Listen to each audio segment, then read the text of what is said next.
யோக பவனத்திலிருந்து டாக்டர் புவனேஸ்வரி. வெயிலோடு உறவாடி வெயிலோடு விளையாடி வெயிலோடு மல்லு கட்டி ஆட்டம் போட்டோமே. அருமையான பாட்டுங்க, ஜிவி பிரகாஷோட பாட்டு.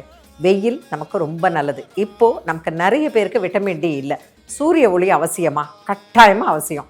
தினமும் காலையில் 1 மணி நேரம் சூரிய ஒளியில் எக்ஸ்போஸ் ஆகணும். எப்படின்னா, பால்கனியில் நின்று வேலைகளை பார்க்கலாம், மொட்டை மாடியில் நின்று சில வேலைகளை பார்க்கலாம், இல்லை யோகா பயிற்சி பண்ணலாம். இந்த விட்டமின் டி சூரிய ஒளியை தவிர வேறு எதுலேயுமே கிடைக்காது. இப்போ நம்ம சப்ளிமெண்ட்டாக டேப்லெட்ஸ் எடுத்துக்கிறோம்.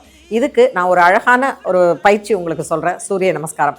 மொட்டை மாடியில் தினமும் காலையில் 15லிருந்து 40 நிமிஷம் நீங்கள் சூரிய நமஸ்காரத்தை 5லிருந்து 6 ரவுண்டு பண்ணிங்கன்னா உங்களுக்கு தேவையான விட்டமின் டிங்கிறது அந்த சூரிய ஒளியிலிருந்து கிடைச்சிடும். அந்த சூரிய நமஸ்காரத்தை எப்படி பண்ணுறது? நம்மளுடைய யோக பவனம் சேனலை ஃபாலோ பண்ணுங்கள். உங்களுக்கு டீட்டெயில்டாக அதுக்கான எக்ஸ்ப்ளனேஷன் கிடைக்கும்.